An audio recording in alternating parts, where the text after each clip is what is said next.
Olá, senhores, sejam muito bem-vindos a mais um vídeo aqui no canal do Grande Saiyaman Trader.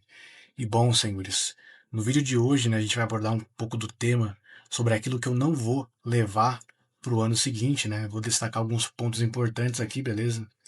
Vale lembrar também que esse é o registro dos últimos dias do mês, né, de dezembro, o último registro do ano, né? Vocês estão acompanhando aí a operação do dia 24, né? Dia 25 eu não operei, Natal, né, obviamente. E depois eu operei no dia seguinte, né? Dia 26 aí, que foi sexta-feira. E, bom, nem deveria ter operado, né? Porque o resultado não foi muito bom, mas tudo bem, faz parte do trading plan, a gente tem que seguir, né? E vamos lá. Sobre o tema do vídeo de hoje, eu quero abordar que o fim do ano ele mexe um pouco com a nossa cabeça, né? Mais do que o mercado mexe com o gráfico. E quem opera opções binárias sente esse peso dobrado quando chega no final do ano, porque não é sobre o mercado em si, é sobre o clima mental que fica, né?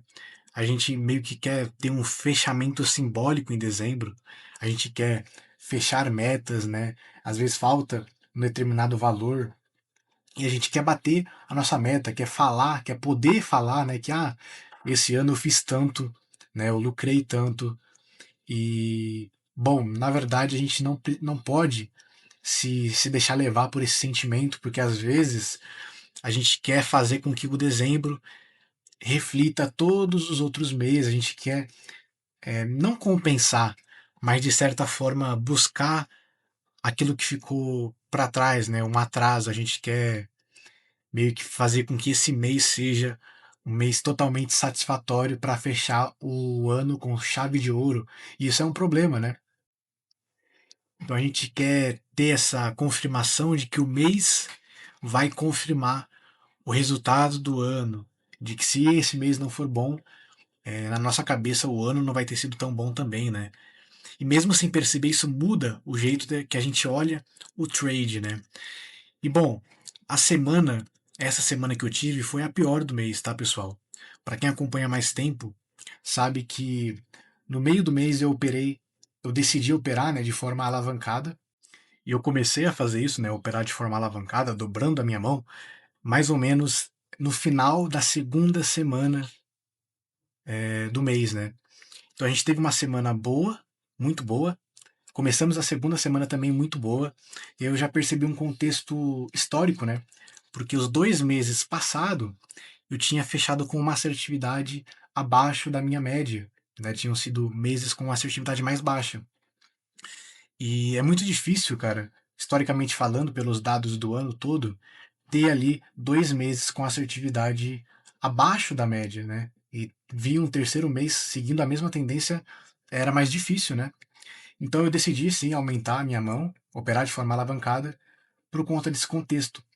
E, bom, resultado, né, resumindo um pouco tudo isso, eu tive a experiência de poder ver, né, o peso maior que tem você fazer entrada com valores maiores também, porque exige mais do seu psicológico. Eu documentei isso em alguns vídeos, né, abordando esse assunto, de como foi a minha experiência operando com a mão dobrada de forma alavancada. Quem quiser ver, tá aí no canal, nos outros registros, né. Mas a questão agora, voltando um pouco para o tema, sobre a questão do final do ano, é que a gente tem essa questão de frustração, né? Às vezes, um mês que não é tão bom assim, só por ele ser no final do ano, a gente parece que o peso dele vem dobrado também. Então, como não bastasse eu estar operando de forma alavancada, também tem essa questão de ser o último mês do ano, né? Que acaba pesando um pouco mais também.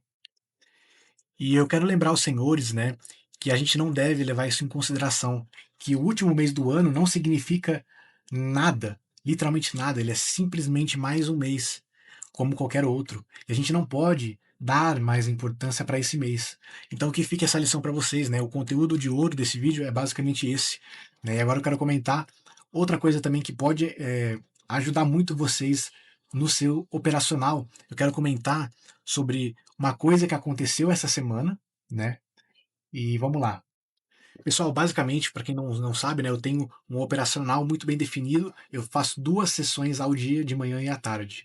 E quando eu pego um resultado desfavorável, né, entre aspas, digamos assim, na sessão da tarde, que no caso foi o empate, quando eu pego o empate, eu fico na minha cabeça com a sensação de que eu posso arriscar mais uma vez, né? Que eu posso fazer mais uma entrada, porque eu tô no 0-0 basicamente. E isso tinha acontecido uma ou duas vezes anteriormente. E eu, inclusive, eu comentei no vídeo, cara. Isso que é o interessante. Eu comentei, eu falei, pessoal, é, fazer essa entrada a mais não está dentro do meu trading plan, porém também não está fora. E eu falei que eu ia dar uma analisada, pensar melhor, estruturar se eu deveria ou não implementar isso, continuar fazendo essas entradas extras, digamos assim, né? Arriscando um pouco mais quando eu tomo um empate na segunda sessão, na sessão da tarde, né? E a verdade, pessoal, é que eu não fui atrás disso, né? Eu não pensei melhor, eu não estruturei, né? Eu não coloquei isso no meu trading plan. Eu simplesmente falei, quando acontecer isso de novo, sei lá, eu não faço mais a entrada, né? Só que eu não martelei isso da forma certa, eu não concretizei. E aí que tá um detalhe muito importante. Pessoal, é isso que acho que essa talvez seja a maior lição que eu vou levar para o ano seguinte. Inclusive, eu vou fazer um próximo vídeo, vai ser sobre isso, né? Sobre as coisas que eu vou querer levar para o próximo ano, a expectativa que eu tenho para o ano seguinte, 2026. Mas uma coisa que eu tenho certeza que eu vou deixar para trás, que eu não vou levar comigo, né? Que é o tema do vídeo de hoje, aquilo que eu vou jogar fora, é exatamente isso, né? São os comportamentos prejudiciais, né? Isso é aquilo que eu vou jogar fora para o ano de 2026, porque é algo muito prejudicial para mim, para minha rotina. São comportamentos teimosos, coisas que eu já sei meio que na minha cabeça, né? Porque a gente sempre sabe aquilo que a gente não deve fazer, mas por algum motivo a gente sempre volta a bater nessa mesma tecla, né? E essa é a questão, pessoal. Nesse caso específico do empate, onde eu forço uma nova entrada, é importante a gente ressaltar que a gente precisa identificar esses comportamentos, né? E aplicar mudança, pessoal. A gente precisa atualizar constantemente o nosso trading plan. Eu fiz um vídeo no canal há um tempo atrás onde eu atualizo o meu trading plan. Com base nisso, eu notei alguns comportamentos durante a minha operação que estavam me prejudicando, né? Que estavam fazendo eu devolver o lucro. Enfim, no vídeo específico eu detalho mais sobre isso, né? Mas a questão é o seguinte: a gente precisa estar constantemente reavaliando os nossos comportamentos. A gente precisa pegar aquilo que está sendo mais danoso ou não está sendo tão vantajoso e retirar do nosso trading plan. Ou adicionar novas regras que vão contribuir para o nosso crescimento. E essa com certeza vai ser uma das regras que eu vou implementar, né? Eu tive a sensação de que dá para tentar mais uma entrada após eu entrar em uma zona cinza, uma zona neutra de empate. Porém, essa entrada fora do horário, fora do meu padrão, não parece errada, mas também não parece certa. E na primeira vez que isso aconteceu, passa, né? Eu até internalizei, falei, ok, quando isso acontecer de novo, eu vou mudar. Mas eu acabei esquecendo, pessoal. Esse que é o problema. Quando você percebe um comportamento prejudicial, a maioria dos traders simplesmente fala, putz, errei nisso aqui. Ele percebe até o erro, ele chega a perceber, que é importante. Porém, ele não martela, ele não coloca, não adiciona uma regra, ele não tira a ideia do plano mental para o físico. E isso é importante. A gente precisa escrever, pegar um papel caneta, escrever as nossas regras, atualizar o nosso trading plan. E é bom que a gente faça isso quanto maior, né, quanto mais vezes você fazer isso, melhor. Então pega ali uma nova regra, tipo, não vou mais fazer entrada fora do horário padrão, não vou fazer. Toda vez que eu pegar um empate, eu vou simplesmente aceitar. Não vou fazer mais entradas. E aí você pega e escreve isso. Toda vez que tiver um empate, eu não vou fazer mais entradas. Eu vou aceitar o empate. Porque o empate é o mercado me dando uma chance de preservar o meu capital. É o mercado me dando uma chance, evitando com que eu perdesse o valor de uma taxa, de uma entrada. E percebam também que eu sempre ancoro, né, com uma mensagem positiva. Eu tento pegar o que o mercado me deu como algo benéfico, entendeu? Eu não enxergo o empate como um malefício, tipo, putz, o mercado não deixou que eu ganhasse, entendeu? Não, percebam que quando eu estruturei essa regra, essa nova regra, eu coloquei: o mercado está me dando uma nova chance, a oportunidade de eu preservar o meu capital, e o mercado está evitando que eu perdesse o valor de uma entrada, o valor de uma taxa.